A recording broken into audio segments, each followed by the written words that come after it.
বাংলার প্রাণ, বাংলার কথা, বাংলার গান, বাংলার রাজনীতি, বাংলার খেলা, বাংলার মিছিল, বাংলার মেলা। আমার, আপনার, আমাদের বাংলার আনাচে কানাচে ঘটে যাওয়া ঘটনার হাল হাকিকত জানতে দেখুন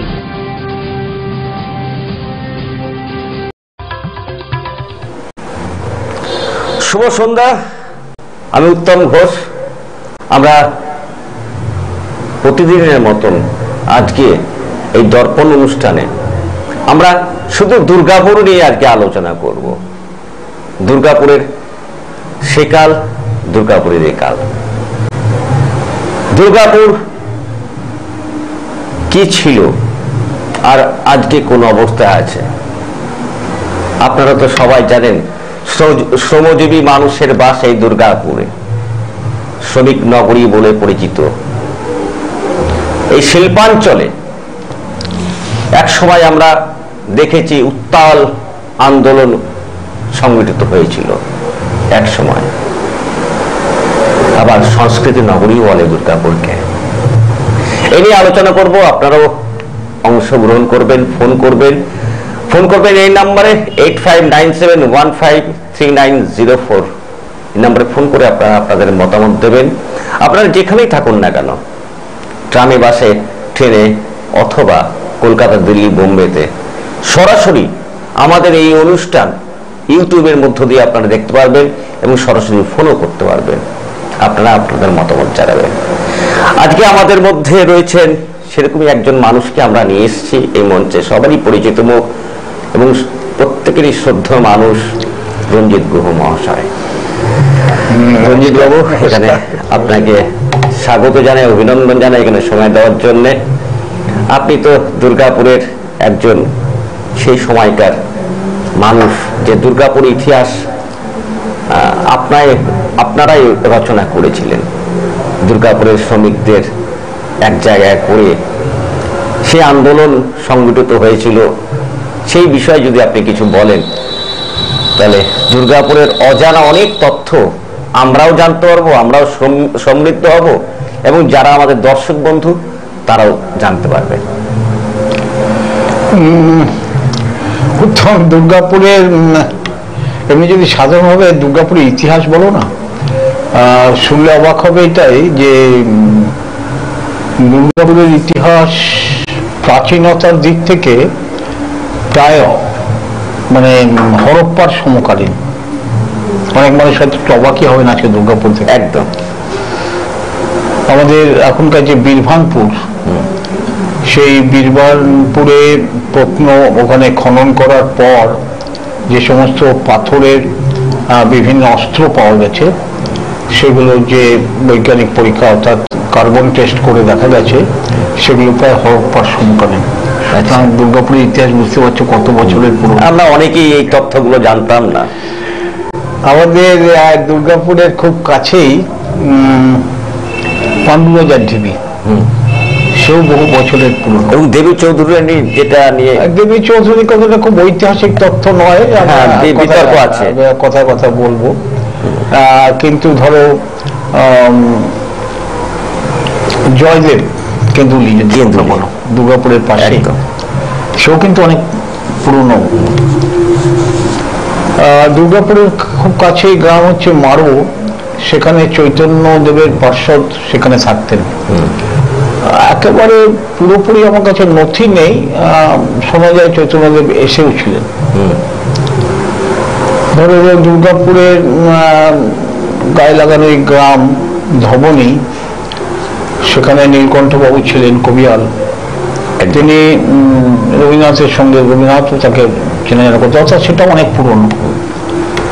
একেবারে হাতে কলমে এক্ষুনি দুর্গাপুরের ইতিহাস তুমি দেখতে পাবে। যে কোনোদিন দুর্গাপুর রেল স্টেশনে যদি যাও আর দুর্গাপুর বাজারের দিকে তাকাও, তাহলে দেখবে সেখানে একটা চিমনি রয়েছে। একদম একদম আমরা যে দেখেছি। এই চিমনিটা 1905 সালে তৈরি। একদম 1905। এবং আমার এক গবেষক বন্ধু সেই নিয়ে অনেক কাজ করছেন। আমরা চেষ্টা করছি সেই সময়কার টাইম টেবিল জোগাড় করবার জন্য কিন্তু এমনিতে যা আমরা তথ্য জোগাড় করতে পারি সেটা হচ্ছে দুর্গাপুর রেল স্টেশনটাই হয় 1855 সালে। আচ্ছা, তখন ওই রানীগঞ্জ থেকে কয়লা আনা দ্বারকানাথ, আগে তো দামোদর দিয়ে কয়লাগুলো যেত দ্বারকানাথ ঠাকুরের দিয়ে, পরে এখানে রেলপথটা যখন হয় যাতে এই কয়লা আনা নেওয়ার জন্য, একদম। তো সেটাও অনেক পুরনো। আর যেটা যদি বলি আমরা আমাদের আজকের দুর্গাপুর, এছাড়া বলছি সাগরভাঙাতে যদি যাও, সেখানে গেলে সাগরভাঙা গ্রামে এখনো মন্দির, যেটা মন্দির রয়েছে, সেই মন্দিরে যে সমস্ত লেখা আছে তা থেকে তুমি বুঝতে পারবে যে 1700 সালে কিছু পরেই, এক্ষুনি সনটা মনে পড়ছে না, সেখানে মন্দিরটা তৈরি হয়েছে। অর্থাৎ দুর্গাপুরের বসতি, লোকজন, এগুলো কিন্তু অনেক পুরনো ব্যাপার।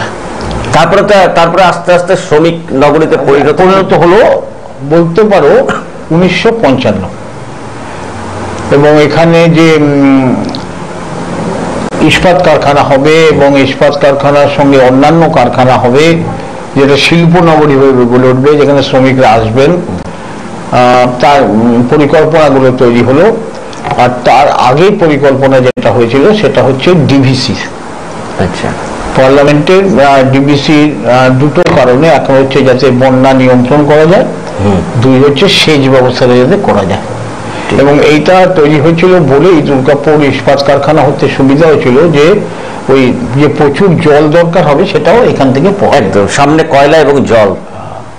এবং দুর্গাপুরের ব্যারেজ 1955 সালের 9ই আগস্ট তদানীন্তন ভারতের উপরাষ্ট্রপতি ডক্টর সর্বপল্লী রাধাকৃষ্ণন উদ্বোধন করেছিলেন।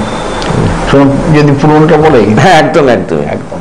তারপর ধীরে ধীরে দুর্গাপুর ইস্পাত কারখানা হয়, আরো অনেক কারখানা হতো। তার মধ্যে আরেকটা, এগুলো যেমন ভারত সরকারের তরফ থেকে হয়েছিল, বেসরকারি অনেক কারখানা হয়েছিল, কিন্তু তার মধ্যে বলতে হবে যে পশ্চিমবঙ্গ সরকারের তরফ থেকে একদম একটা কারখানা গড়ল, যেটাকে ডিপিএল বলে পরিচিত, দুর্গাপুর প্রজেক্ট লিমিটেড বলা হতো, ইন্ডাস্ট্রি ফর ইন্ডাস্ট্রি।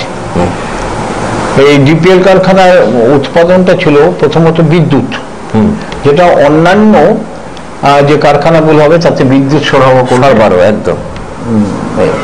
তাছাড়া গ্যাস জ্বালানির জন্য সেটাও বিভিন্ন কারখানাতে সরবরাহ করবে ডিপিএল। শুনে খুব পরিকল্পিত ভাবে, একটার পর একটা স্টেপ বাই স্টেপ খুব পরিকল্পিত ভাবে দুর্গাপুরের নতুন দুর্গাপুরে শুরু হয়েছিল।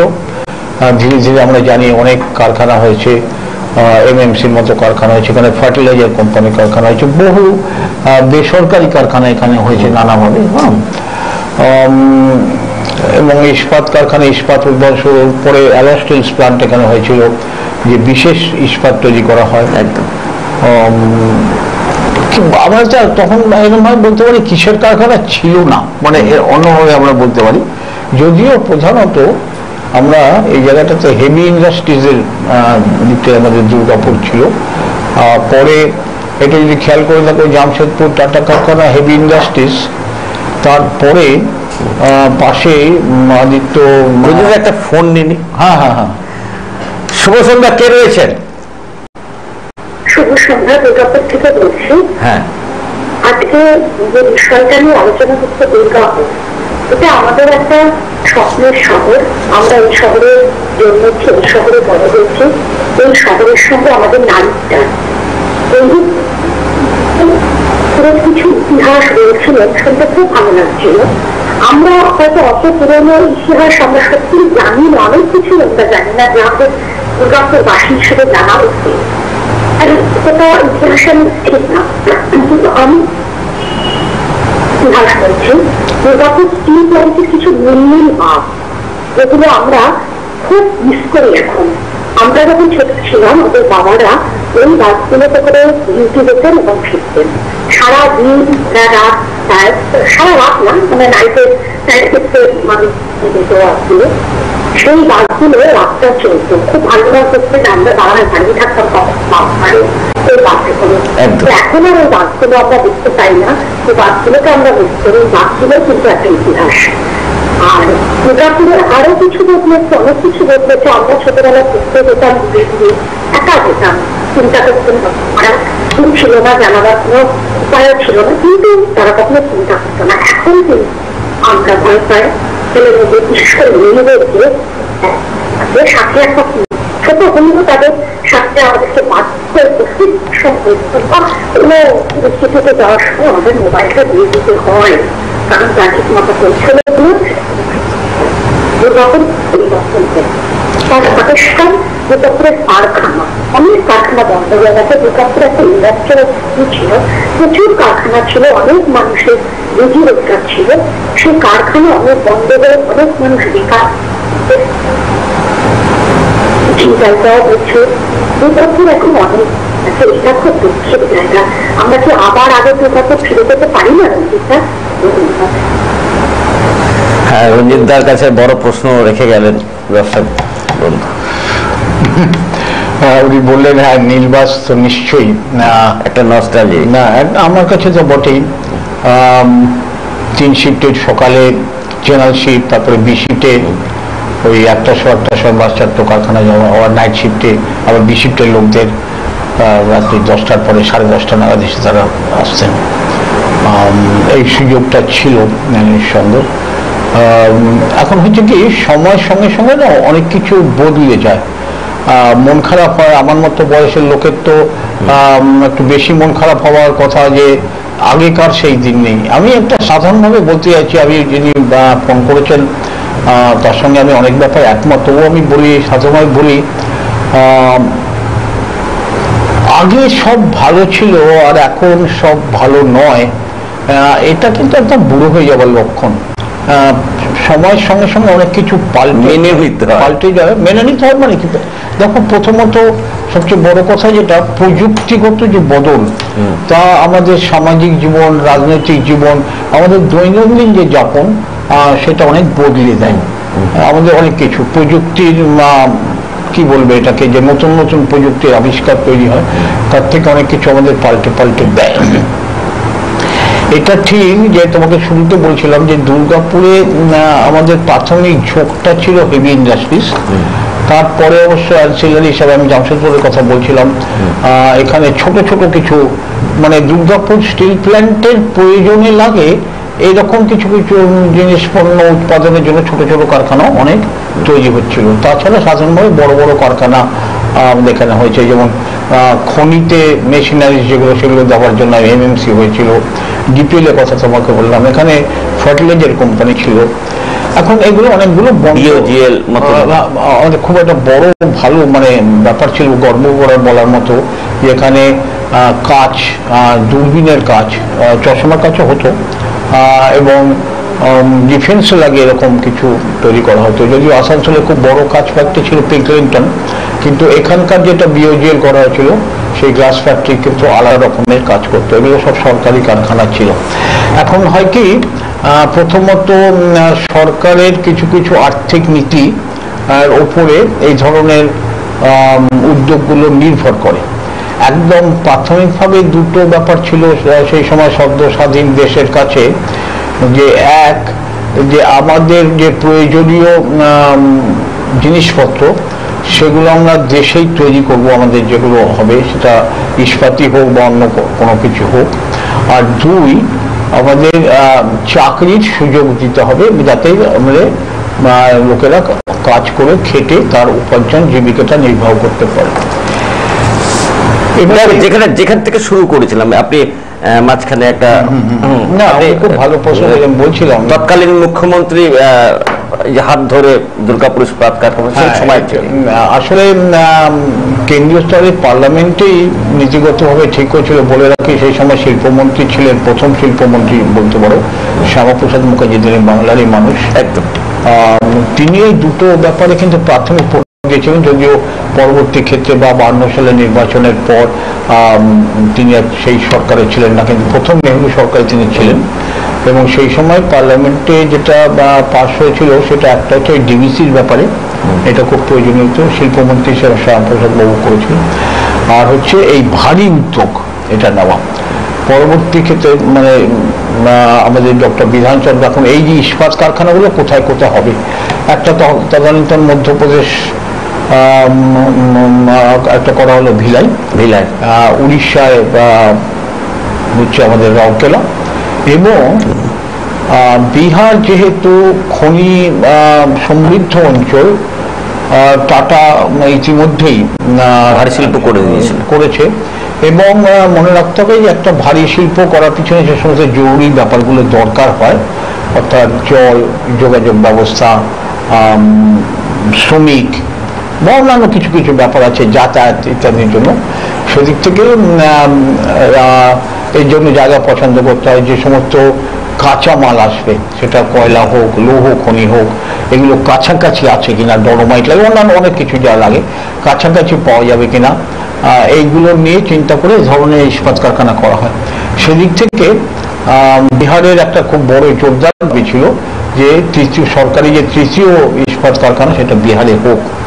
সেইখানে আমাদের বাংলার মুখ্যমন্ত্রী, তদানীন্তন মুখ্যমন্ত্রী ডক্টর বিধানচন্দ্র রায় প্রচন্ড কি বলবো লড়াই শব্দটাই ব্যবহার করে একদমই করে তিনি এটা দুর্গাপুরে করার ব্যবস্থা করেন। এ ব্যাপারে অবশ্য খুব সাহায্য করেছিলেন সেই সময় তিনি, অবশ্য উড়িষ্যার মানুষ, তিনি যখন শিল্পমন্ত্রী ছিলেন, তিনি ছিলেন কানুনগো, তিনি এটাকে খুব সমর্থন করেছিলেন ডক্টর বিধানচন্দ্র রায়। এমনি আপ্রাণ চেষ্টা করে এবং সফল হয়েছিল এই ইস্পাত কারখানাটা বিহারের বদলে দুর্গাপুরে চলে আসে। এটা একটা নিশ্চয়ই আমাদের আজও আমরা যার জন্য বলি ডক্টর বিধানচন্দ্র রায়কে আমরা বলি এই শিল্প নগরী, তিনি স্বপ্ন দেখেছিলেন প্রথম। বিধান রায়ের কথা বলতে গেলে একদমই আলাদাভাবে বলতে হয়, যেটা গোটা পশ্চিমবঙ্গে অন্তত আমি যেদিকে তাকাই আমি এখনো বিধান রায়কেই দেখতে পাই। সমস্ত ব্যাপারটার পরিকল্পনা করেছিলেন। তখন প্রচণ্ড পূর্ববঙ্গ থেকে তারা খাওয়া মানুষের একটা প্রবল চাপ ছিল, নতুন স্বাধীন দেশ, অর্থনীতি খুব দুর্বল ছিল।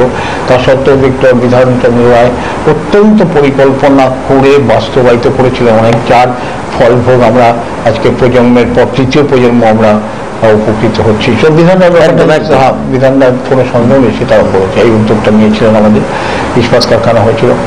এখন আমাদের তোমার প্রশ্ন এবং আমাদের যিনি দর্শক ফোন করেছিলেন, দুটো মিলিয়ে মিশে এইটুকু বলতে পারি যে এক, প্রযুক্তিগত ইতিমধ্যে প্রচুর বিশ্বজুড়ে নানা রকম তফাৎ হয়ে গেছে। এখন দ্বিতীয়ত আমাদের প্রয়োজন বলে আমরা যেটাকে বলি সেটার ধরন ধারণা অনেক পাল্টে গেছে। আমাদের সন্তুষ্টির যে একটা ধাপ থাকে সেটাও অনেকটা পাল্টে গেছে। এগুলোকে আমরা সাধারণভাবে আলোচনা করি না। এবং আজকে আমাদের আরেকটা খুব গোলমাল আছে উত্তম, প্রায় আমরা আলোচনা করতে যে গোলমাল করে ফেলি, আমরা চাকরি আর কাজ এই দুটোকে আলাদাভাবে দেখতে বুঝতে চাই না। কাজ, যে কাজের মাধ্যমে আমার রোজকার অন্ন জল সংগ্রহ হবে, জীবিকা, আর চাকরি কাজ, এমপ্লয়মেন্ট এক জিনিস আর জব আলাদা জিনিস। জব জেনারেশন এক জিনিস, এমপ্লয়মেন্ট জেনারেশন আলাদা জিনিস। আমাদের সরকারের একদম প্রথম দিকে যে নীতি সেখানে হচ্ছে এমপ্লয়মেন্ট চাই, কোনো না কোনোভাবে কাজ জোগাড় করতে হবে সেখানে। কিন্তু পরের দিকে এটা অনেক অনেক পাল্টে যায়। এই কারখানাগুলো প্রথম দিকে ছিল যে কোনো রকমে চাকরি দেওয়ার জন্য কারখানা হয়েছিল। পরের দিকে এই কারখানাগুলো ঠিক করে যে আমরা নো লস নো প্রফিট এইভাবে চলবো। পরবর্তী ক্ষেত্রে আমাদের দেশ যখন অর্থনৈতিকভাবে একটা অন্য জায়গায় পৌঁছে যায় তখন সেখানে একটি সিদ্ধান্ত হয় যে কারখানাগুলোকে এবার লাভের মুখ দেখতে হবে। কারণ এই ব্যাপারগুলো পাল্টে পাল্টে যাওয়ার ফলে আমাদের দুর্গাপুর এবং ভারতবর্ষ জুড়ে বিভিন্ন কারখানা, বিশেষ করে সরকারি কারখানাগুলোর নীতি নির্ধারিত হয় এবং তার ফলে আমাদের অভ্যস্ত জীবন থেকে আমাদের অনেকটা সরে যেতে হয়। এটা একটা ব্যাপার, এটাকে বুঝতে হবে। এটা না বুঝলে মুশকিল আছে। আমি এমন নয় যে এখানে আলোচনায় বসে সেদিনের কথা ভাবি না, সুতরাং আমরা ফিরে যাব কিনা সেই রাস্তায়, আমরা কোথায় ফিরে যেতে চাইছি, সেদিনকে দিনগুলোতে ফিরে যেতে চাইছি মানে ঠিক কি চাইছি। আজকে দুর্গাপুর ইস্পাত কারখানার কর্মী যারা আছেন তারা আজকে অফিসে কিভাবে যাতায়াত করেন, প্রায় আমি শতকরা হিসাবটা এক্ষুনি আমার হাতের কাছে নেই বলতে পারবো না, অধিকাংশ তারা নিজস্ব স্কুটার, মোটরসাইকেল বা নিজস্ব বাহন ব্যবহার করেন। অর্থাৎ তার সামর্থ্যের দিক থেকে বা প্রযুক্তির অবদান থেকে তার যাতায়াতের ব্যবস্থাটা করা গেছে। কিন্তু সেই সময় যখন নীলবাস চলতো তখন যে শ্রমিকরা এখানে কাজে আসলো তাদের সামর্থ্যও কুলাতো না একটা সাইকেল, যে একটা সাইকেল কিনে। একদম একদম। ফলে ওই সরকার মানে কারখানা কর্তৃপক্ষের করে দেওয়ার ব্যবস্থাতে আমরা খুব কম পয়সায় 6 টাকা ভাড়া ছিল সারা মাসের জন্য যাতায়াত করতাম আমরা। সুতরাং যখন ধীরে ধীরে আমাদের নিজস্ব যাতায়াতের ব্যবস্থাটা আমরা আমাদের আর্থিক স্বাচ্ছন্দ্যের মধ্যে দিয়ে ব্যবস্থা করতে পারলাম, তখন ধীরে ধীরে ওটা কমে গেল। অন্যদিকে কোম্পানির দিক থেকেও দেখা গেল, এবং এটা যে কোনো শিল্পোদ্যোগের একটা প্রাথমিক নিয়মও, যে শ্রমিকদের যাতায়াতের ব্যবস্থা, তাদের থাকার ব্যবস্থা, তাদের অন্যান্য ব্যবস্থাগুলো কর্তৃপক্ষের দায়িত্ব। আর ধীরে ধীরে যখন এগুলো নিজেরা সামর্থ্য হয়ে ওঠে তখন এগুলো আস্তে আস্তে কমিয়ে দেওয়া হয়। কারণ তখন কিন্তু ঠিক হয়ে গেছে ইতিমধ্যে নীতিগতভাবে যে এবার আমাদের লাভের মুখ দেখতে হবে। সুতরাং এইভাবে পাল্টে যায় উত্তম ইতিহাস দুর্গাপুরের। সত্যি কথা আমার কাছে সবচেয়ে দুঃখজনক যেটা মনে হয় যে দুর্গাপুরে তুমি আন্দোলন কথা বলছিলে, যে দুর্গাপুরের ট্রেড ইউনিয়ন আন্দোলন ইত্যাদি, আপনারা ফোন করে আপনারা আপনাদের মতামত দেন। স্বাভাবিকভাবে দুর্গাপুর নিয়ে আজকে আলোচনা করছি। দুর্গাপুরের সেকাল, দুর্গাপুরের একাল, অনেক পুরনো তথ্য, অনেক অজানা তথ্য আজকে আমরা রঞ্জিতদার কাছ থেকে শুনতে পাচ্ছি। একসময় দুর্গাপুর ছিল জঙ্গলে ভরা, সেই দুর্গাপুর আস্তে আস্তে শিল্প নগরী এবং শ্রমিক নগরীতে গঠিত হয়। স্বাভাবিকভাবে অনেক অজানা তথ্য আমি রঞ্জিতদার কাছে শুনছি। 65 আন্দোলন, 65-66 আন্দোলন, উত্তাল দুর্গাপুর। কোনো সন্দেহ নেই। 66 মনে রাখতে হবে একটা জিনিস গুরুত্বপূর্ণ, একটা মানে এগুলো না আলাদা করে ঠিক ভাবাটা ঠিকও না। ভারতবর্ষ স্বাধীন হলো 1947 সালে। এবার স্বাধীন ভারতে যারা জন্মালেন, মনে রাখো যে 65, 66, 67 মানে যারা তরুণ বয়স্ক প্রথম প্রজন্ম, বা স্বাধীনতা ধরো যারা 44, 45, 46, 47, 48 জন্মেছেন, অর্থাৎ একটা নতুন প্রজন্ম, একটা বিপুল সংখ্যায় নতুন প্রজন্ম তারা।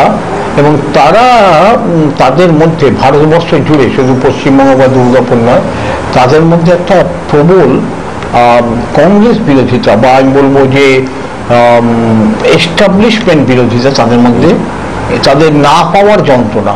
আগে যেমন ছিল যারা হলো কি স্বাধীনতার জন্য লড়াই করলাম, স্বাধীনতার জন্য ত্যাগ করলাম, স্বাধীনতা পেলাম, একটা কিছুটা খুশি, কিছুটা তৃপ্তি, কিছুটা ভাবনা, কিছুটা উদ্যোগ চললো। এবার সেই সময় যারা জন্মালেন সেই তরুণরা যখন, মনে রাখো তুমি 66 কথা বলছো মানে 20 বছর স্বাধীনতার পর, অর্থাৎ যারা ধরো 47 লাগে 40-42 থেকে জন্মেছেন, মানে যাদের 20-25 বছর বয়স, তাদের মধ্যে একটা প্রচন্ড অতৃপ্তি, একটা ক্ষোভ, এবং সেটা তৈরি হলো, এবং সেটা গিয়ে পড়লো কিন্তু কংগ্রেস সরকারের উপর। কংগ্রেস স্বাধীনতা আন্দোলনে তার ভূমিকার কথা চেয়েও হয়ে গেল যে স্বাধীন ভারতের দায়িত্ব নেওয়ার পর তারা কিভাবে চলছেন, এই প্রশ্নটা কিন্তু চলে আসলো। এটা একটা জরুরি ব্যাপার। সুতরাং প্রথম প্রজন্ম এবং দুর্গাপুরে যারা আসলেন এই কলকারখানাতে শ্রমিক হিসাবে, মনে রাখবে প্রায় সকলে এইটা প্রথম প্রজন্ম যে তারা কলকারখানাতে কাজ করতে আসলেন। যে সমস্ত পরিবারগুলো থেকে এসেছিল সেই সমস্ত পরিবারগুলো, অধিকাংশ, কয়েকজন ব্যতিক্রম আছেন, সেই সব পরিবারগুলোতে কিন্তু কলকারখানার কাজকে একটু নিচু ধরনের কাজ, মিস্ত্রি বলতে আমরা খুব ভালোভাবে বুঝতাম না সেই সময়টা। মিস্ত্রি মানে কলকারখানা মানে পড়াশোনা হলো না, মিলে ঢুকে গেল, এরকম একদম একদম। হ্যাঁ, মানে অর্থাৎ কায়িক শ্রমকে আমাদের এই পশ্চিম খাওয়া মানুষ, হ্যাঁ, এই আমরা খুব ভালো চোখে দেখতাম না, কিন্তু একদম যেন পেটের দায়ে এই কলকারখানাতে কাজ করতে এসেছি, এরকম একটা ব্যাপার। শ্রমিক জীবনকে যে খুব ভালোবেসে কারখানার শ্রমিক হয়েছি তা না, এটা বুঝতে হবে যে আমি শ্রমদান করলে তার পারিশ্রমিক পাবো। হ্যাঁ, যে শ্রমিক জীবনকে ভালোবেসে শ্রমিক হয়েছি ব্যাপারটা ঠিক তা নয়, বাধ্যবাধকতা অন্তত সেই সময় যে মানসিক ভাবটা ছিল একদম। এখন এই যে এই ক্ষোভটা তৈরি হলো নানাভাবে, এবং দুর্গাপুর ইস্পাত কারখানায় জয়েন করার পর তখনকার এই যেমন নির্বাচনের কথাই হোক, ক্যান্টিনে খাবারের কথা হোক, আমাদের বাসস্থান কোয়ার্টার্স হোক, রাস্তাঘাট বা নানা রকমের সুবিধা আমরা পেলাম বটে বেশ কিছুটা, এবং বহু পরিবার এমন হয়েছিল যে এখানকার কোয়ার্টার্স পাওয়ার পরেই তার প্রথম সত্যিকারের মাথা গোঁজার জায়গা হলো, সেখানে তার পরিবারের সকলকে নিয়ে আসলো। এগুলো এত সত্ত্বেও একটা প্রথম প্রজন্মের একটা প্রবল ক্ষোভ তৈরি হয়েছিল, সেই ক্ষোভের বহিঃপ্রকাশ নানাভাবে হয়েছে। আজকে এতদিন পর ইতিহাস পর্যালোচনা করতে যে সেই ক্ষোভের পিছনে যুক্তি খোঁজাটা খুব সমীচীন না, সেটা একটা স্বাভাবিক ক্ষোভ ছিল। সুতরাং হাতের সামনে সরকারি কারখানা কর্তৃপক্ষগুলোকেই আমাদের শত্রুরূপে ধরে আমরা কাজ করেছিলাম। নানা ধরনের আন্দোলন হয়েছে, প্রাথমিক আন্দোলন, উত্তাল দুর্গাপুরের কথা বলছে তুমি, শেষ না। কিন্তু কর্তৃপক্ষের তদানীন্তন আইন অনুযায়ী, শ্রম আইন এবং কর্তৃপক্ষের নিয়ম অনুযায়ী তারা কিন্তু এই যে এত বেশি সংখ্যক লোক হওয়া সত্ত্বেও তারা একে স্বীকৃতি দিতে চাইছিলেন না, এই বিরোধী ইউনিয়নকে, যেটা দুর্গাপুর স্টিল প্ল্যান্টের ক্ষেত্রে বলতে পারি হিন্দুস্তান স্টিল এমপ্লয়িজ ইউনিয়নকে স্বীকৃতি। তার মধ্যে বলে রাখি যে আপনারা জানেন যে 66-র যে আন্দোলন সংগঠিত হয়েছিল দুর্গাপুর ইস্পাত কারখানাকে নিয়ে, যে আন্দোলন হিন্দুস্তান স্টিল এমপ্লয়িজ ইউনিয়ন এবং যে ট্রেড ইউনিয়নগুলো রয়েছে তারা সংগঠিত করেছিল, দুজন শহীদও হয়েছিল, একজন আশিস দাশগুপ্ত এবং জব্বর। সেই নিয়েও আপনার কাছে জানতে চাই যদি বলেন, এবং কিভাবে সংগঠিত হচ্ছিল। এটা ঠিক, একটু ঠিক বলেছো, এটা খুব গুরুত্বপূর্ণ, দুর্গাপুরের ইতিহাসের জন্য খুব গুরুত্বপূর্ণ। এখন সুতরাং হিন্দুস্তান স্টিল এমপ্লয়িজ ইউনিয়নকে কর্তৃপক্ষ স্বীকৃতি দিচ্ছিল না, অর্থাৎ বিভিন্ন সময় কথাবার্তা আলোচনা বা নানা দাবি দাবা নিয়ে স্বীকৃতি দিচ্ছিল। এর বিরুদ্ধে তারা একটা খুব বড় জমায়েত করে যে আমরা অধিকাংশ শ্রমিকের সমর্থন আমাদের সাথে, অথচ কর্তৃপক্ষ আমাদের সঙ্গে কথাবার্তা আলোচনা করছে না। এই স্বীকৃতিটার দাবিতে 5ই আগস্ট 1966 সেখানে দুর্গাপুর ইস্পাত কারখানার যে প্রধান প্রশাসনিক ভবন, সেখানে একটা খুব বড় জমায়েত হয় এবং প্রচুর শ্রমিক খুব ক্ষুব্ধ ছিল যে আমরা অধিকাংশ মানুষ শ্রমিক আমরা একসাথে আছি, অথচ আমাদের ইউনিয়নের কথা কর্তৃপক্ষ শুনছে না। এবং তোমাকে বললাম যে ওই কংগ্রেস বিরোধী একটা আবহাওয়া তৈরি ছিল, তার কারণটাও তোমার বললাম যে এই প্রথম প্রজন্ম মনে করতো, এবং এই কারখানা কর্তৃপক্ষ, কংগ্রেস সরকার, কংগ্রেস দল, আইন টুসি, এই সবটাকে এক করে দেওয়ার একটা খুব ছিল। সেইখানে জব্বর নামে একজন সেখানে মারা যান। সেখানে আজকে ইতিহাসের খুঁটিনাটি ঠিক নথি নেই, কিছু দ্বিমত আছে যে সেখানে জব্বর মারা গেল পদপিষ্ট হয়ে, ধাক্কাধাক্কিতে না অথবা পুলিশের লাঠিতে না অন্য। একদমই আমরা জানি জব্বর এবং আশিস আশিস দাশগুপ্তকে অনেকে বলে ভুল করে গুলি চালিয়েছে, এগুলো আমরা জেনে নেব আজকে। রঞ্জিতদার মুখ থেকে পেছন দিক থেকে গুলি করে তাকে মারা হয়েছে, যেটা আজকে আশিস মার্কেট বলে পরিচিত, যেটা তখন হর্ষ মার্কেট বলা হতো। ঘোড়ার যে খুঁড়ের আকারে ছিল তাই জন্য হর্ষ মার্কেট। আমরা ইতিহাস অনেকেই জানি না। সে লাল ময়দানের সেই মাঠে বিশাল জমায়েত এবং কয়েকদিন ধরে সেই দুর্গাপুরে আন্দোলন, 144 ধারা, স্বাভাবিকভাবেই তখন একটা আলাদা রূপ নেয় আন্দোলন ঘুরে দুর্গাপুর। বহু মানুষ গ্রেপ্তার হয়েছিলেন, অনেক মানুষ সাসপেন্ডও হয়ে গেছিলেন বোধহয়। হ্যাঁ, যেখানে ছিলেন এখানে 5ই আগস্ট জব্বর মারা যায়। এর প্রতিবাদে, এটা একটা একজন শ্রমিক মারা গেছে, এর প্রতিবাদে পরের দিন প্রকৃতপক্ষে ধর্মঘটী চেহারা নিয়ে নেয়। এবং তুমি ঠিকই বলেছো, সেই সময় ওটাকে বলা হতো হর্ষ মার্কেট, ঘোড়ার খুঁড়ের মতো চেহারা ছিল। দুর্গাপুর স্টিল প্ল্যান্টের স্টিল টাউনশিপ খুবই সাজানো গোছানো নানাভাবে ছিল, এখন চেহারাটা অনেকটাই পাল্টে গেছে নানা কারণে, কিছুটা আমাদের অবহেলায়, কিছুটা কর্তৃপক্ষের উদাসীনতায় খুব নষ্ট, কিন্তু সাজানো জায়গায় হর্ষ মার্কেট ছিল। সেইখানে আবার জমায়েত হয়েছিল। এখন সেইখানে আশিস দাশগুপ্ত নামে এমপ্লয়িজ ইউনিয়নের একজন কর্মী তিনি মারা যান, গুলিতে মারা যান। এখন এই নিয়ে তর্ক বিতর্ক আজকাল মানে, কিন্তু এটা ঠিক যে এই কাণ্ডের ফলে গোটা দুর্গাপুর জুড়ে, শুধু দুর্গাপুর ইস্পাত কারখানা বা ইস্পাত নগরীর কথা না, গোটা দুর্গাপুরে কিন্তু একটা প্রবল বিক্ষোভের তৈরি হয় এবং সমস্ত বিক্ষোভটা যে পরে বলতে পারো কংগ্রেস দল বা কংগ্রেস সরকারের বিরুদ্ধে। ফলে তার পরে 67 নির্বাচনে কিন্তু দেখবে যে পশ্চিম 67 নির্বাচনে খেয়াল করে দেবে যে কথা বলছিলাম যে ভারতবর্ষ জুড়ে কংগ্রেসের নির্বাচনী ফলাফল খুব খারাপ। পশ্চিমবঙ্গে ও কংগ্রেস হেরে গেছিল এবং সেখানে কিন্তু কংগ্রেস বিরোধী সরকারও তৈরি হয়েছিল 1967 সালের নির্বাচনে। অর্থাৎ একটা শহরে, একটা শিল্প শহরে শ্রমিকদের আন্দোলনের ভিত্তিতে একটা রাজনৈতিক পরিবর্তন কিন্তু সারা ভারতবর্ষে হ্যাঁ এটা একটা প্রভাব পড়েছিল, কোনো সন্দেহ নেই। নানাভাবে যে দুর্গাপুর ইস্পাত কারখানার কর্মীরা বা তাদের বা অন্যান্য কারখানার কর্মীরা তারাও নানাভাবে, এবং তারা একটা কথাও এই সময় বলতে হবে যে নিয়ে অনেকে সেই সময় অনেক ঠাট্টা বিদ্রোহ করেছে, কিন্তু দুর্গাপুরের শ্রমিকরা কেবল খালি দুর্গাপুর নিয়েই নয়, আমাদের জাতীয় স্তরে, আমাদের রাজ্য স্তরে, জাতীয় স্তরে, আন্তর্জাতিক স্তরে বিভিন্ন ঘটনা নিয়ে কিন্তু তারা তাদের ক্ষোভ বিক্ষোভ পছন্দ অপছন্দ খুব স্পষ্টভাবে জানিয়েছে। এটা বলতে হবে দুর্গাপুরে। এটা দুর্গাপুরের মানে খুব উল্লেখযোগ্য দিন যদি বলা হয় কয়েকটা, যেমন একটা যদি আমি বলি যে 1955 সালে আমাদের দুর্গাপুর ব্যারেজ হওয়ার পর যিনি উদ্বোধন করলেন রাষ্ট্রপতি, এটা যদি বলি একটা উল্লেখযোগ্য দিন, তাহলে নিঃসন্দেহে কালো দিন দুর্গাপুরের একটা উল্লেখযোগ্য দিন। তুমি কালো সাদা যাই বলো, রক্তিমও বলতে পারো, উল্লেখযোগ্য দিন নিঃসন্দেহে 1966 সালে 5ই আগস্ট। এ বিষয়ে কোনো সন্দেহ নেই।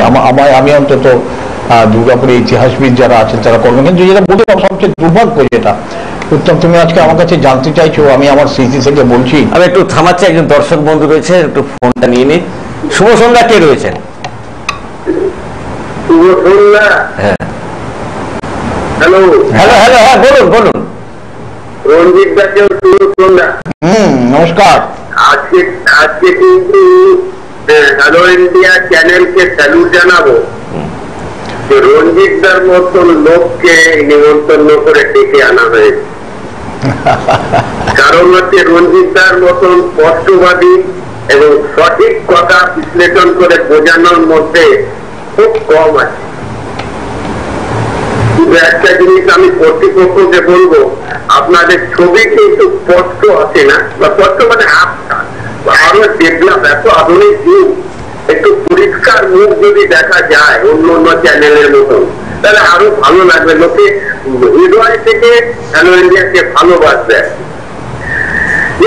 রঞ্জিত দা একটা কথা বলি, খুব যখন দুর্গাপুর নিয়ে কথা হচ্ছে, যখন দুর্গাপুর নিয়ে কথা বলি, একদম তাজা খবর, মানে এবার যদি প্রমাণ যায় তাহলে প্রমাণ দিতে পারবো না, কারণ আমি তো আর নেতা নই যে প্রমাণ দিতে পারবো।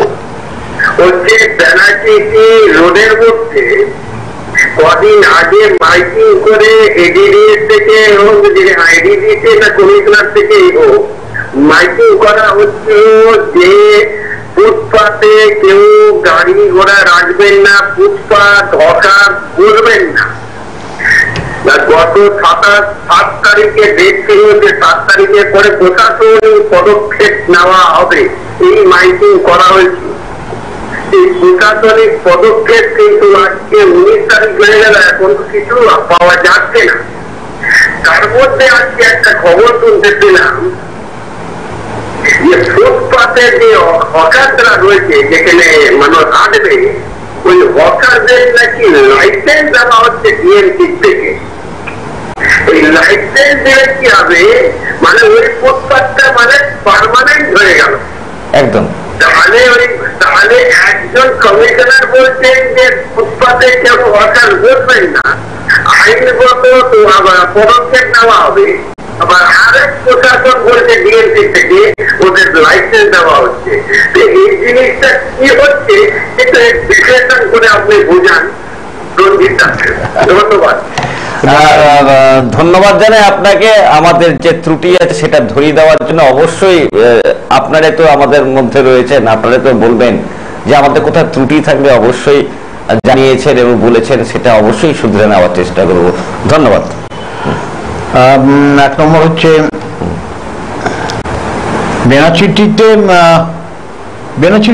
বেনাচিটির যে রাস্তাটা, আমরা বাজারের রাস্তাটা যদি বলি, সেটা প্রকৃতপক্ষে ফুটপাত কোথায়, বরঞ্চ বলতে পারি হকাররা রাস্তাতেই বসে রয়েছে।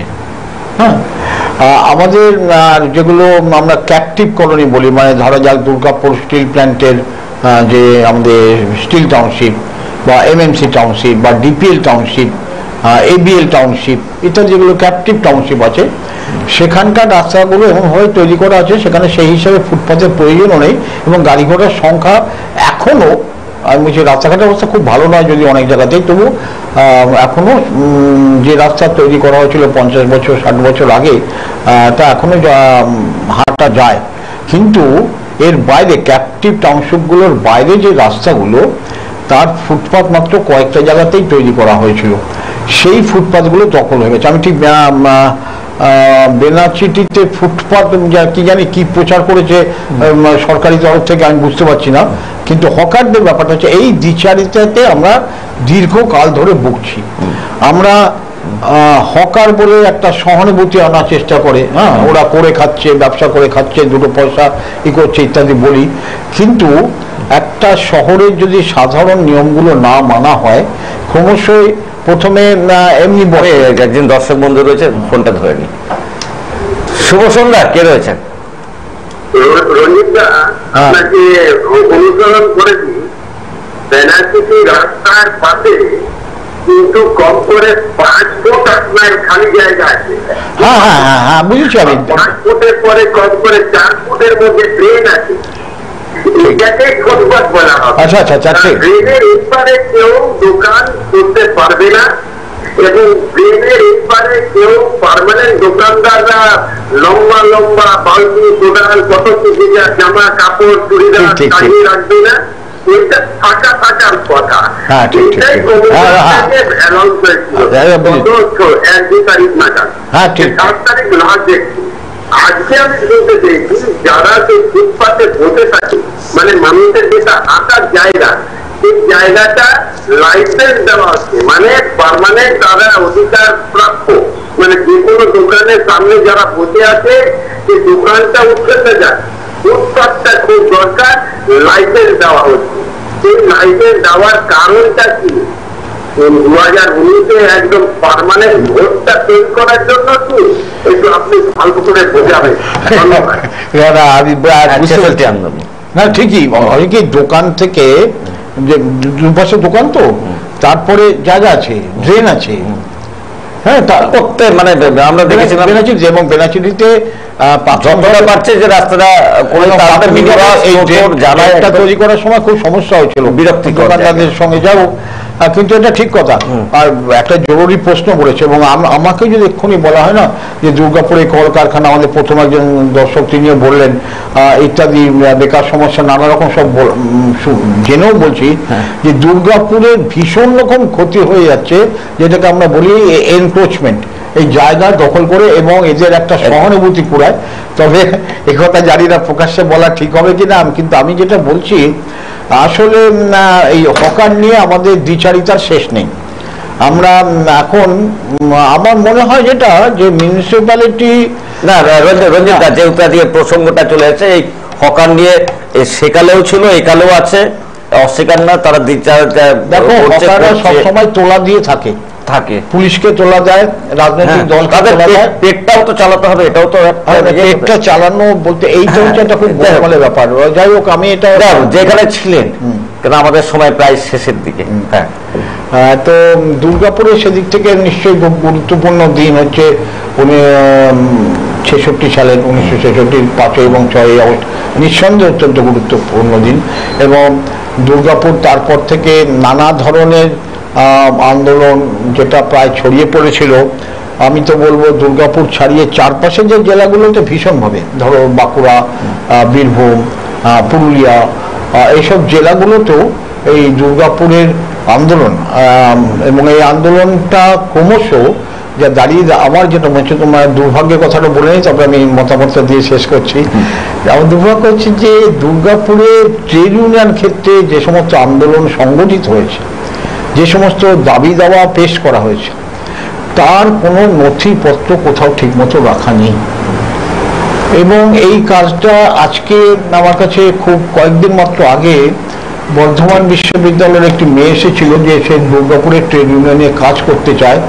এখন সেই সময় বিভিন্ন কারখানার ট্রেড ইউনিয়নগুলি কি লিফলেট ছেড়েছিল, কি চার্টার অফ ডিমান্ড করেছিল, আন্দোলন কবে কি হয়েছিল, এর যে একটা নির্দিষ্ট নথি, এই রেকর্ড বা ডকুমেন্টেশন, এটা রাখা হয়নি। হ্যাঁ, কাকে দায়ী করবো আমি জানি না।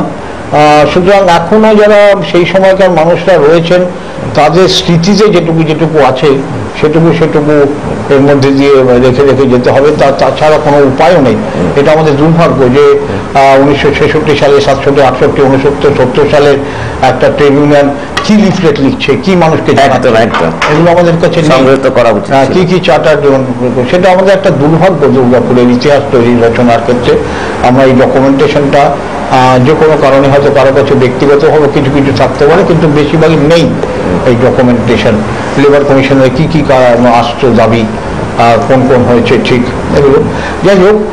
কিন্তু আমি বলছি যেটা যে দুর্গাপুর তো পাল্টে যাচ্ছে, এবং একটা সময় সেটা পৃথিবী জোড়া যেটা আমরা বলি অর্থনৈতিক মন্দা, সেই সময় যে তারপরে ভারতবর্ষের চাপ, যদি ভারতবর্ষ অনেকটাই সামনে নিয়েছিল, সেই চাপ দুর্গাপুরের উপর নানাভাবে পড়েছিল।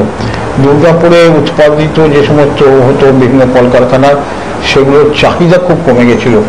দুর্গাপুরের অর্থনীতি অত্যন্তভাবে মার খেয়েছিল। সেই সময় একটা ভালো ব্যাপার হচ্ছে তখনকার নেতৃত্ব, তারা দুর্গাপুরের অর্থনীতিটাকে অন্তত তাজা রাখার জন্য একটা সিদ্ধান্ত নিয়েছিলেন যে দুর্গাপুরে বিভিন্ন শিক্ষা প্রতিষ্ঠান যাতে আসে, একদম এডুকেশন হাব। হ্যাঁ, শিক্ষা প্রতিষ্ঠানগুলো আসার ফলে সেই সময় দুর্গাপুরের অর্থনীতিতে অন্তত সামাল দেওয়া হয়েছে। শুধু শিক্ষা প্রতিষ্ঠান না, অনেক ঝুঁকি নিয়ে এবং অত্যন্ত দূষণযুক্ত কিছু কারখানা সেই সময়, পেটে দূষণ পেটে ভাত নেই, এইরকম ব্যাপারটা হয়েছে। সত্যি অনেক নিন্দা করলেও আমি বলবো যে সেই সময় যে কারখানা, স্পঞ্জ আয়রন কারখানা বলি, যে বিভিন্ন জায়গায় হয়েছিল, যেগুলো যথেষ্ট দূষণ তৈরি করে, শারীরিকভাবে অসুস্থতার কারণ হয়, কিন্তু তখন দুর্গাপুরের অর্থনীতির এমন একটা খারাপ জায়গা ছিল যে সেটা দরকার ছিল, এটা হয়েছে। কিন্তু একটা কথা উত্তম, তোমাদের সময় শেষ, অন্য কোনোদিন আলোচনা করব, যে দুর্গাপুরের ট্রেড ইউনিয়ন আন্দোলন বা রাজনৈতিক আন্দোলন যেভাবে যা বলো, এর বাইরেও এই নতুন দুর্গাপুরের একটা অন্য আন্দোলনও আছে, সেটাও যথেষ্ট পরিপক্ক হলো না, সেটা দুর্ভাগ্য। যে দুর্গাপুর, তোমাকে আমি নীলকণ্ঠবাবুর কথা বলেছি, পরবর্তী ক্ষেত্রে এখানকার যে সাংস্কৃতিক দিকটা, আমরা সাধারণ সাংস্কৃতিক বলতে সমস্তটাই বোঝায়, যদিও আমি সাধারণভাবে বলছি, তারও একটা ইতিহাস আছে, কিছু গর্ব করার ইতিহাস আর কিছু অবহেলার ইতিহাস, সেটাও আছে। দুর্গাপুরের লেখালেখি, দুর্গাপুরের গল্প কবিতা, দুর্গাপুরের গান বাজনা, দুর্গাপুরের চিত্রকলা, দুর্গাপুরের খেলাধুলা, এইসব নানা দিক থেকে একদমই দুর্গাপুর নিয়ে যখন আলোচনা করব, ওই একদিন 1 ঘন্টা শেষ হয় না কোনোদিন। এটা কয়েক দশকের দুর্গাপুর 1 ঘন্টায় সমাপ্ত হয় না। আগামী দিনে তাকে আবারও পাবো, এই আশা রেখে আজকে আমাদের এই অনুষ্ঠান এখানেই শেষ করছি। আগামীকাল আবার দেখা হবে। শুভরাত্রি, ধন্যবাদ। বাংলার মুখ, বাংলার প্রাণ, বাংলার কথা, বাংলার গান, বাংলার রাজনীতি, বাংলার খেলা, বাংলার মিছিল, বাংলার মেলা। আমার, আপনার, আমাদের বাংলার আনাচে কানাচে ঘটে যাওয়া ঘটনার হাল হাকিকত জানতে দেখুন